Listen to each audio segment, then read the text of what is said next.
All right, welcome to Altitude After Dark. It's your boys DMac and Coacher Mike Sanford talking about the Broncos and the Jets. And we'll get to all sorts of cool stuff. Broncos in England.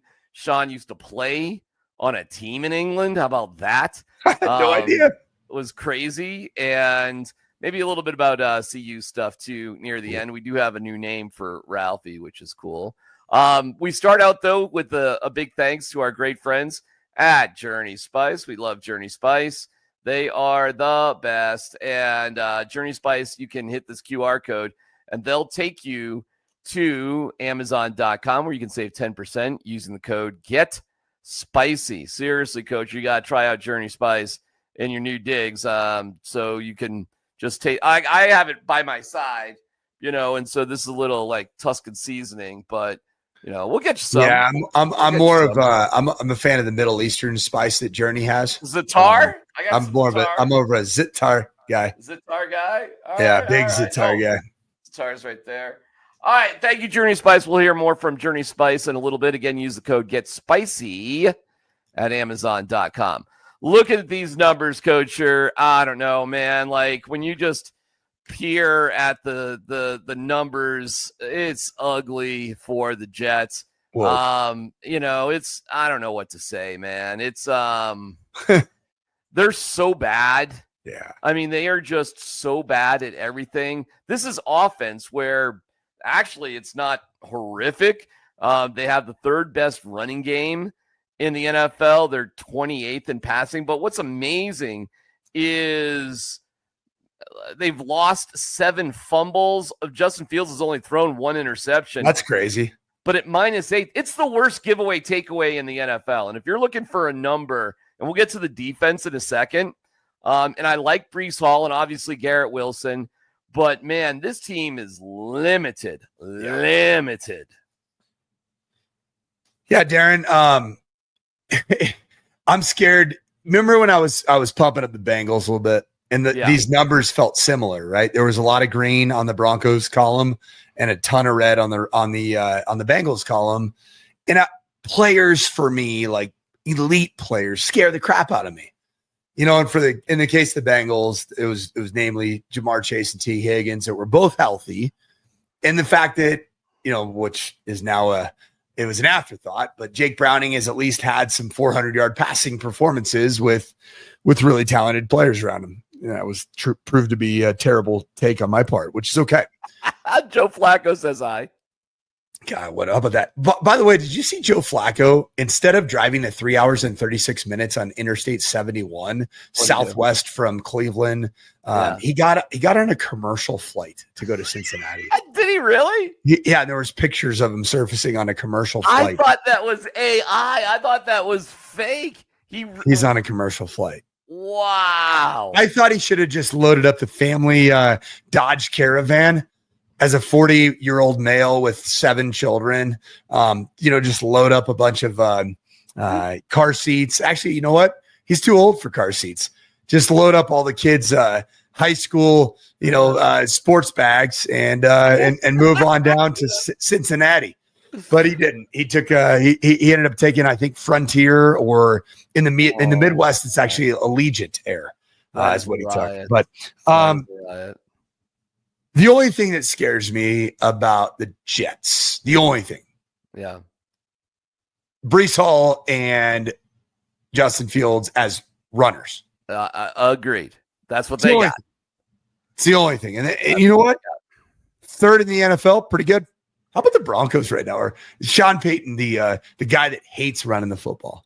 The guy that has to remind himself, run it. Look at him. Look at him. Look where they are, bro. 4th. Look at in the league. He's 4th got in the league.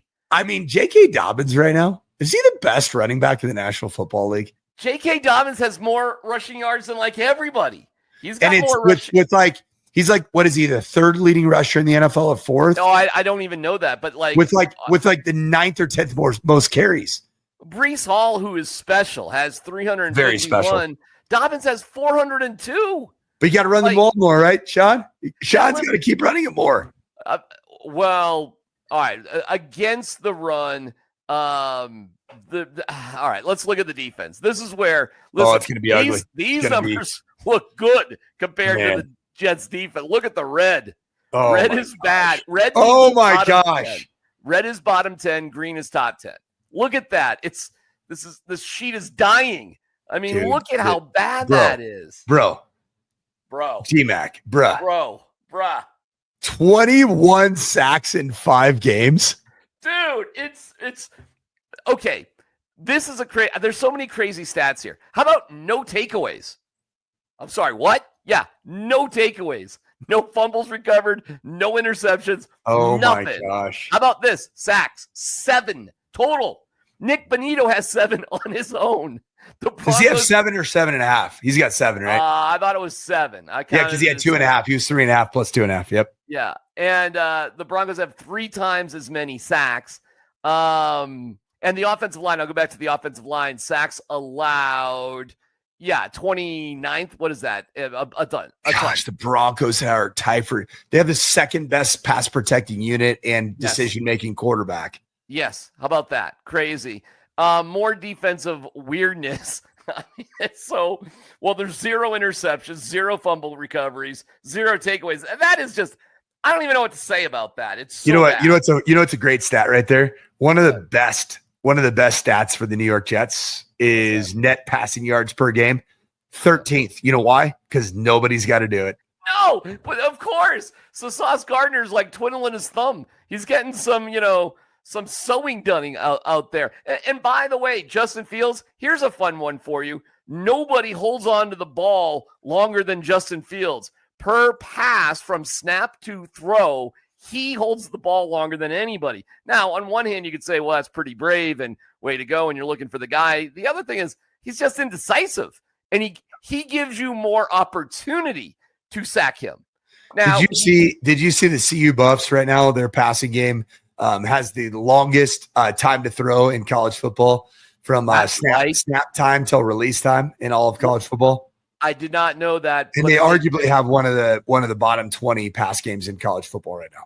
It makes a hell of a lot of sense because you can make the argument those are studs up front for the Buffs, which is, night and day from where they've been. Yeah, but also Caden Stalter just holds onto the ball trying to find the perfect throw. He's a terrible quarterback. Terrible. There's terrible. There's just that. All right, so we set the stage for you to set up this comment. And first of all, we look at the Broncos and then.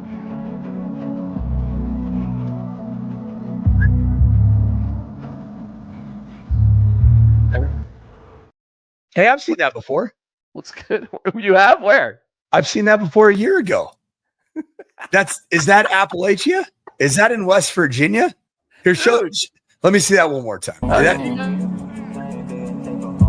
Hell, it looks familiar. Is this the ye old Greenbrier? It looks like the same thing, doesn't it? It's ye old Greenbrier. Old dogs, same tricks. Old dogs, same tricks for old Sean Payton. We'll get to Sean about that in a second. But first, the trap. I used all those numbers because, Mr. Coacher, you don't get any given Sunday reason for the Broncos losing more than this game. Yeah. And the any given Sunday is like it's a terrible argument. Well, it's the last argument. It's the when it's a completely unwinnable game. It's the they get paid to any given Sunday. Yep. It's the I've spent too much time at the bar and I am I just don't know. I gotta see this before. I don't know. I've seen. Remember back in '93, the team was like a 20-point favorite, and then they lost to the really bad Bengals. Dude, this is, and I don't want to be overconfident. DMac, I was very concerned about the Bengals. I know. You really got that one wrong. And we talked about. I gave you what? Yeah. Because I really want these Broncos. Here's my goal for the Denver Broncos right now. Okay. New York State champs, Texas State champs. Okay. And guess what that equals? What? AFC West champs. Okay, I like it. Think about it. Take it. New York State champs. Who do you got to beat? Jets and Browns. See, Okay. So you get me into it because you get technical about where you hit me with the trigger because for so long I get it. They're essentially both in New Jersey, right? But New York, New Jersey are synonymous. Okay. All right. I'll just go with that. Yes. So New York State Championship. If you win it, high school, be true to your school, let your colors fly, rah rah, shish goomba. You win the New York State Championship. You are now a 5-2 football team, right? I see where you're going. And if you win the Texas State Championship against the Cowboys or Texans, 7-2. There you go. And guess where you're headed? Texas State champs, New York State champs, AFC West champs. You're probably heading towards hosting hosting a wild card game. You betcha. And it's crazy that you have that under your control, but we got so long to go. Let's just talk what a difference, though. What a difference that beating Philadelphia had made. So big. Turning point. And we listen, we really appreciate everybody watching and the views on our video after the game where we go through that. Go back and watch. You can go back and watch all that. 10,000 people watch that thing on 7 different platforms. It was awesome, man. We appreciate really it. Cool. All right, here's Sean Payton. Love you. Is a trap game a thing? No, each week it's the ability to refocus on the next challenge, and I think oftentimes the games are won and lost right here today, tomorrow, and Friday. So these guys understand in our league it's different than college. We're not getting a chance to play a 1AA or FCS school. These are all professional teams, and we'll handle it that way. And let me give you a little bow doing the cliche thing about the trap. I think in the league, quite honestly, it's a little disrespectful to consider anybody a trap team. I think they're an NFL team, and they're gonna have some really good players on their defense, and it's not really a trap game. I think any game you can walk in and slip up and lose. That's just the league. So if you're not careful, in a way, all of them could be because they're that good of an opponent. But no. Trap game conversation. Engage. There's no trap game. Make conversation about everybody's an NFL player. They get paid too. The Bobot. Do you like Bobot or do you like Robo better? Well, I think it'd have to be Robo Bo. But something Italian dish. Sounds like something Vic Lombardi's mother makes for lunch for Vic. Yeah, Robo Bo or Robo.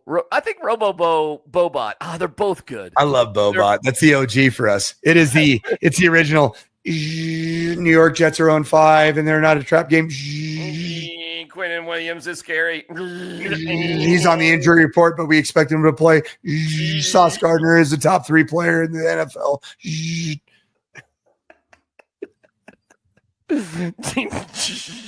Although I recently became aware Nick Bonito has as many sacks as the entire Jets team.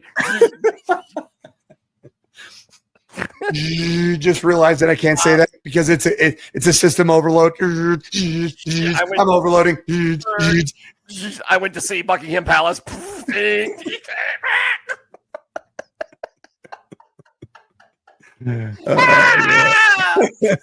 Oh my God. On that note, real quick, this is pretty funny. What are the players up to, Coach? You'd have to ask all the guys. I mean, the schedule would be like it normally would be. Some of them went out and ate. Some of them ate back at the hotel. Yeah. Any pubs? Any pubs? Any Smittix? So this is the whole thing. We're gonna stay in the middle of nowhere. I don't know if they're bringing families. You know what though? One thing that DMac, you and I both in our obscure careers, me as a college football guy and you as a radio guy, we've both lived in fairly obscure areas, right? True. Are there pubs everywhere? Everywhere. Yeah. But so do you think there's a chance? Do you think there's a chance that Bo's just saying, go to the pub, have too many beers? You got to hear from Pat Surtain. Pat Surtain just flat out came out and said it. He was hysterical. He was like, I went out. I went sightseeing. Okay. Past few days. I went out. Monday for sure. I definitely Monday. Go and explore the city. You know what I mean? I think it's a great opportunity you know what I mean, to get away from things and just see, you know, life differently from a different angle, and see what London has to offer. So, yeah, DMac, what London has to offer. DMac. Yeah. I love that guy, man. I am so glad. I am so glad the Broncos drafted him instead of the quarterback that you're going to be facing on Sunday. I am so glad that they did not take your advice and they said, you know what, we're going to get the best. We're going to get the defensive player of the year in back-to-back years. Yeah, no, it was a great 2 of plan. 3 drafts. Let's not draft a quarterback when we need one. Let's we got our guy. His name's the Bobot. Let's hire and he's going to go through. Yeah, let's trade for Russell Wilson. Let's bankrupt the team and then get the 6th quarterback off the board, which I'm glad they did. Don't get me wrong, but you know, to think that was the plan is batshit crazy. Yeah, but Justin Fields. It wasn't Justin Fields. He's about to be on his 5th team in about 3 years here pretty soon. You know what? I'll tell you this about Fields. Watching, I've watched a lot of Justin Fields. Listen, he's first of all, he's not as bad as everybody might want. No, there's a reason he keeps playing. Yeah, I think. Well, you got to understand something too. Darren Muji is the GM, part of the illustrious, the John Elway coaching GM tree. Yeah, which, was an interesting Super Bowl winning general manager. But continue. Oh my Lord, I don't even have time to rebut that article. I wish I did, but holy cow! You texted it to me. I didn't read the whole thing. So. Oh my Lord. Anyways, whatever. The fact is that room was a mixed bag of emotion when Surtain was drafted. Why? Because half the room did want a quarterback and knew the problems they were in. But Vic Fangio was your coach, bro. And he didn't care. He didn't know anything about offense. I mean, and this is when you have a coach who really has no offensive philosophy whatsoever. I'm not saying you have to be an offensive guy, but coach, you've got to have, to be in the NFL, you've got to have a firm offensive philosophy and at least an identity that you want to go towards, even if you're not even if you're not an offensive guy. Correct. And Fangio was, I don't care. He didn't care. He did not care. It was bizarre. Man. And I've never really forgiven him for that. And there's a lot of people in this market that, oh, he's such a nice guy. And I can't do it. I can't go there. I don't need to be friends with you. I need you to be a head coach. And we went through a lot of pain because you didn't get it as a head coach. So I'm not a big Vic Fangio fan if you can't Vic's tell. not a head coach. He never was. He never should have been. Yeah. And you realize there's a reason. How old was Vic Fangio before he got his first head coaching job at any level? Any level. 60? Yeah, there's a reason. The guy's an offensive coordinator. Hey, hold on. How much money do defensive coordinators make in the National Football League, coach? 1.5 to 3.10, like 3.9, like a lot. And the guy makes, just for the shits and giggles, let's say he makes $2 million a year for the past 10 years. Yep. Roughly, right? Okay. Doesn't own a fucking suit. I mean, what? I mean, doesn't figure out how to get to Men's Warehouse before the job interview. Yeah. Orders when they're hiring George Payton at Elway's Steakhouse with socially dinner, not lunch. Orders a hamburger and a fucking steakhouse. Yeah, DMac, I went on a date tonight with my wife. A quick date, very very quick. After practice, before I was on the show. Yeah, we went to Manning's Steakhouse. You ever been to Manning's? No. It's in Littleton. Okay, all right. Just good. It's like casual but nice. Like it's like not connected to Peyton Manning. It's another. No. But just a great place. Great establishment. All right. I ordered a steak at a steakhouse. Of course. My wife. Yeah. Yes. And it was like I wasn't dressed up. I didn't wear, but I ordered a steak because out of respect to being at a steakhouse, and it was a $30 steak. It wasn't a $78 steak. It was a $30 steak. I got a New York strip. I got asparagus. Yeah. And I got the Manning signature potatoes because guess what? Order. Yeah. When you're at a steakhouse, what do you get? A steak. You get a steak. I mean, if you want to go weirdo and get yourself a salmon, I mean, all right, I guess. Yeah, that's like more of a weird, like you're in a phase. You're in a dietary phase. Get a steak. Right? Get a steak. I'm a pescatarian right now, but a burger? Yeah, a burger at a steakhouse for lunch, fine, casual, whatever. Yeah, but even then, like I'm getting a prime rib, like a French dip prime rib French dip for lunch at a steakhouse. Let me tell you the story. So I ran my own baseball organization, and we had sponsors, restaurants for sponsors. They paid money for our organization. And part of the deal is we would go for coaches meetings. I had like 5 different teams that I was running. So we would go to coaches teams because they're supporting us and we got to eat dinner anyways. Yep. So I had this a-hole coach who would order water when we go out for our, let's hang out at the restaurant and have a team meeting. He'd order water so he wouldn't have to tip. Oh, man. Coach, sometimes there's the right thing to do and the wrong thing to do. And you know what has happened. You know when it's happened. Anyways. Yep. Back to the Broncos. So it's funny. Sean Payton said, "Don't go anywhere. We're in the middle of nowhere." And Pat Surtain went to London. Here we are. What about how Sean is handling everything this week? How would you grade it? I'd give it an A because proof of concept from a year ago with the trip to Tampa / New York Jets, and it was Greenbrier. Sean Payton's like he's a decision maker that loves to go to the place of comfort, right? Yeah. And even though Sean Payton's coached 1 game in London, 2 games. What's his record? I think it's 2-0. I believe. I know he won one of them. He won one of them for sure, and I'm trying to remember how the other one went. But the one thing about Sean that I'll tell you Wembley Stadium both times. Okay, so one thing I'll tell you about Sean. All of us, even me at the high school level,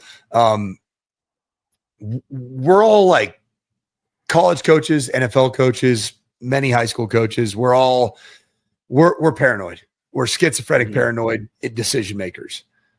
But the thing that Sean does different than a lot of college and pro coaches is he makes sure he goes out of his way to tell all of you, DMac, that he is going to make sure that he doesn't allow any distractions to occur. But I do believe him. He did that, and I think it's a good play. I think by making that proclamation publicly, there's a little bit of accountability for the team, and I think it's ultimately a good thing. And I'd give it Sean Payton again.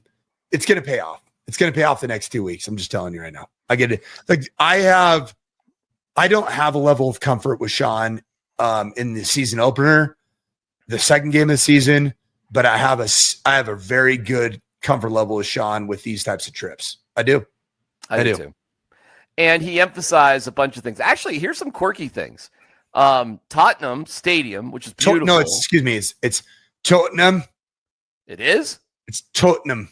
Are you sure? It's Tottenham Hotspur. It's Tottenham. All right, fine. You don't watch Premier League? You don't watch the Premier League? I do, but I watch. But it's Tottenham. Okay. It's a beautiful day here in Tottenham. Okay. Did you know that they're not going to play on the Tottenham grass? No, it's not Tottenham. It's Tottenham. You're fucking killing me. Just roll with me on this one. They're not playing on the grass. Their grass is too special for football. Yep, it is. They're going to roll it out as they do in a bunch of stadiums, including like where the Cardinals play, where Kyler Murray is so focused on video games. They're going to roll out. Call of Duty season is. But they're going to roll in turf, like artificial turf, not real grass, which I find confounding. Two completely different surfaces. We are literally not good enough. The NFL. It's not that way. Grass. No. It's actually the opposite, DMac. What? Did you see what happened last season, 2024 campaign, opening game of the season for all of NFL football in Rio de Janeiro, Brazil? I think it was Rio de Janeiro. Jordan Love blows out his meniscus in the opening game. Okay. That was a soccer pitch. Very loose turf. Very loose turf. Gotcha. The NFL doesn't allow that crap anymore. So you're saying it's safer. It's safer with way the safer. Turf. Way safer. Way safer. Because what happens in soccer that doesn't happen in football? Slide tackles. Yeah. You need a little bit of a, it sounds stupid, but you need a bit of a slip and slide. Okay. That same loose turf leads to ACLs, Achilles tendons. Okay. It is not suited to play the NFL game, and the NFL got smart. Now you're thinking, now that you're saying it, boy, you're changing my mind real quick. they water, like if you go to a Rapids game, they turn on the sprinklers right before. It's all about sliding, brother. Yeah. They actually water down the field. Baseball does that too, actually. Yep.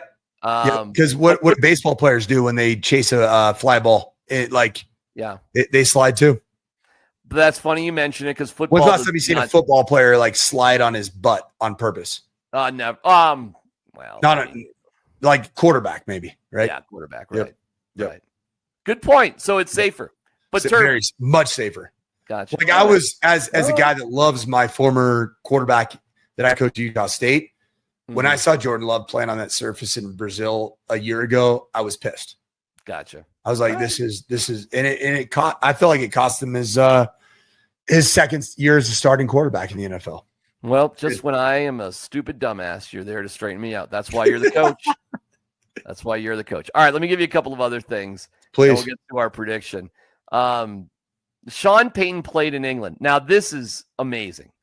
Who knew there was something called BAFA, the British American Football Association? Wow. Did you have any idea there was some sort of, it feels like semi-professional, sort of professional league in England that's been going on for more than 30 years? I had no idea. No idea. That has so many teams. They actually have relegation in BAFA. Who knew, right? Who knew? Darren, can I share a little story about European American football with you? Sure, of course. I get fired at CU. Somehow, some way, somebody that I knew that had connection to a European football, American style, recommended for me to be a head coach for the NFL equivalent in Europe called the ELF, the ELF, which is crazy. ELF. Yeah. European League of Football for the team in Austria, which was actually in a beautiful part of Austria. It's very similar to like Aspen or Vale in Austria. It was Tyrol, the Tyrol Raiders. Wow. And what's the city? What's one of the Innsbruck, Austria. Innsbruck, Austria, sure, yeah. Of course. So I get a call, like this is probably 6 months after I got let go at CU. Okay. And I get a call from Ulrich Dauber. Okay. I'm like, yeah. All right, here we go. Classic football name, coach. I did a Zoom interview with a guy in Austria. Okay. To be the head coach of the European League of Football, which is basically, remember NFL Europe? Of course. All the teams are kind of still alive, like the Amsterdam Admirals, the Barcelona Dragons. Okay. And so the Innsbruck, they were the Tyrol Raiders. And they're really, like, strangely, they're connected to the Las Vegas Raiders, which is crazy. Wow. Well, I interviewed for the job. Yeah. And then I told them, I was like, do I move my family like there to Austria? And they're like, yeah. But the job, it's like a 3-month job. And I'm like, well, what about the other 9 months? And they were owned, this team was owned by Swarovski, as in Swarovski, the Swarovski Crystal Company. Okay. And I'm like, can I get a job at Swarovski the rest of the year? That's a great question. It's a great question. They're like, yes. And I'm like, do my kids go to American school? Do they go to Austrian school? Like, what do we do?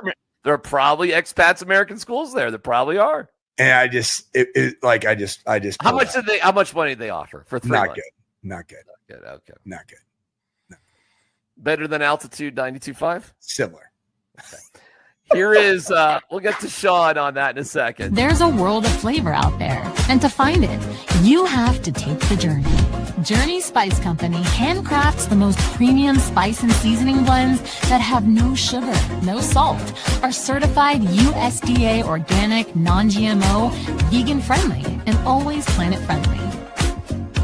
You are going to love serving amazingly delicious creations while knowing you helped reduce single-use plastics. Make sure to search for Journey Spice Company on Amazon today. Yes, save yourself 10% using the code GetSpicy at Amazon.com. Let me play you Sean Payton then, talking about his time there. So let me play you the clip and I'll fill in the blanks later. But it's an amazing story. was getting ready to kind of get into coaching, and then the owner of the team had reached out, Barry Wardle, and it was just one more, it was a time I can remember my mother saying, all your friends are getting married and they have health insurance, and you're what are you doing? And then leaving here, flying back to Chicago, and then the next day driving to San Diego State. Broke down in Denver, ironically, in a Cavalier, and a guy helped me fix the car. It's interesting because you're going from playing to coaching, and it was a graduate assistantship, and I just knew I wanted to be a coach.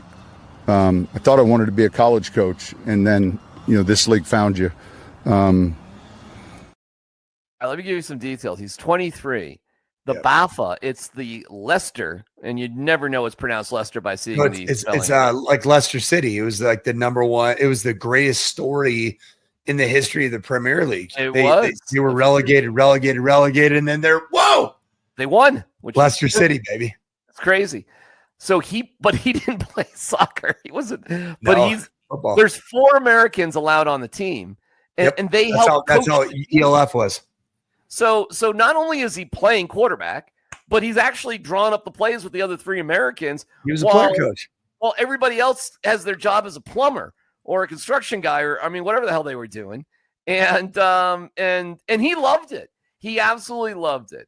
But as he describes here, there are certain moments, and I'm sure you had them, when you did better than most. But it's the end of the road. I was trending that direction. Wasn't like I was trending forward. And so I knew here that, it was going to be time to try to find a graduate assistantship. You got anything left from that time here? A sweatshirt? Yeah, I think a jersey somewhere, pictures, but more importantly, again, not the physical. It's all the memories. That's what's the thing that was the best part of it. Mm-hmm. It's a great book by John Grisham called Playing for Pizza, and basically it details. Are you familiar with the book? Yeah. So one of my best friends in football, it's a guy I played with at Boise State. His name was Taylor Tharp. Played for Fairview High School in Boulder. His dad, Dick Tharp, was the athletic director at CU. Yes. Honestly, one of my favorite people. I hosted him on his recruiting trip when I was at Boise State. He came up. He ended up playing for Parma, and he basically lived that John Grisham book. It was a nonfiction book, and he tells me a lot of stories about it. And ironically, I called him when I was contacted about being the head coach at the Raiders Tirol in Innsbruck, Austria. And he just said it was the greatest experience of his life. It was so unique, and the cultural experience of football. And even I look at football, it's crazy. Like hearing Sean Payton talk like that. There are a lot of things that I've been reticent to be positive, like pro Sean Payton guy. Mm-hmm. And then I hear stuff like that. I'm like, ball coach. Yeah. Been through it. I've been through it. Yeah. My dad's been through it. Right. Yeah. Like I grew up in this game. I grew up son of a coach. My dad, I don't know if you know this about my dad, but my dad enlisted in the Army. Like I have USAA insurance because my dad used West Point. They reached out to him. Lou Saban was the head coach at West Point. Uncle of Nick Saban, I think, maybe. My dad actually is a veteran because he was a active duty military coach at West Point. I was born at in Lexington, Virginia, at Stonewall Jackson Memorial Hospital at Virginia Military Institute. Wow. These stories of the game of football that take people so many different places. It took me to Yale. I coached JV football. JV football at Yale. We played a game at Brown in Providence, Rhode Island, and went to Newport, Rhode Island, and saw, what do they call those billionaire houses, Billionaire Row or Millionaire Row or whatever it is. Yeah. This game has shown me and my family so much. And Sean Payton is the same type. It's like there's a gratitude, there's an appreciation of when it wasn't what it is now. It wasn't $10 million annually. It was just pure. And there's a place of that. And for me, Darren, like I have returned to pure, this year. And it's humbling. It's awesome. It's hard. It's cool. And hearing Sean Payton even get a little nostalgic about his time of graduate assistantship, San Diego State, coaching, playing in Europe. Man, this game can be so cool. It's funny, man, is the things that you remember the most aren't necessarily me coaching at Notre Dame versus Clemson on College Game Day with probably, 17 million people watching. Sometimes it's the Brown versus Yale JV football game with probably 18 people watching. It's so pure, man. And that's why there's times where I see Sean Payton get into this space and I'm like, all right, man, you son of a gun that I hate so much sometimes. You got me. You're a ball coach, man. You're a freaking ball coach. So that's probably a good place to end it. What's your prediction for the game? Broncos are going to win 33-10. I got it 34-13, but only because the Jets put up some meaningless points in the fourth quarter against the Cowboys, and I think it'll just be like that. I think it'll be a 21-point victory one way or the other. Yeah, Bo's going to have a good one, man. He could. I mean, he certainly could, but Dobbins could run for 150 yards as well. Yeah. I mean, and the Jets, sadly, and you don't see this too often, they literally gave up against the Cowboys at the end of the first half. Yeah. You don't see that often. I got this Jets team right now has major questions about Aaron Glenn schematically on defense. They went from a Robert Saleh, Vic Fangio style of zone and cover 4 to an Aaron Glenn, which is very similar to a Vance Joseph. So there is a major philosophical problem happening. Gotcha. It's gonna be a problem for the Jets against the Broncos. Yeah, they have no pass rush. Not really. No, yeah. I mean not and you're going against arguably the best protecting line with a quarterback that knows how to not get sacked. Correct. He knows how to not do it. So, I mean, Bo could pick this. I mean, there could be big games from a lot of guys for the Broncos. I think Troy Franklin's going to go off. Okay, cool. I got him for 75 plus. Another stat. The Jets are last in the league in yard after catch defense. Yep. I mean, you catch the ball against Marvin Mims game? It could be. Evan Ingram game? Anybody. It could be a Sherfield game. I mean, whoever touches. No, it's not. He's no. But dude, I'm saying whoever touches the ball. I'll give you one. Did you see what Javonte Williams did to this defense? Dude, balling out, man. You could have RJ Harvey could have a crazy game. That's a good call. So breakout RJ Harvey game. Yep, good call. Could be. All right, brother. Great story. You and Sean, you got more in common than you guys. You freaking guys. Those guys. All right. Don't forget the game's at 7:30. So we'll have the post-game show on Altitude TV at 10:30 in the morning. Crazy, man. Which is weird. Crazy. But you and I will be back on later that night, 8:30, whenever we want to do it, I suppose. Let's do it, man. All right, brother. We'll talk to you then.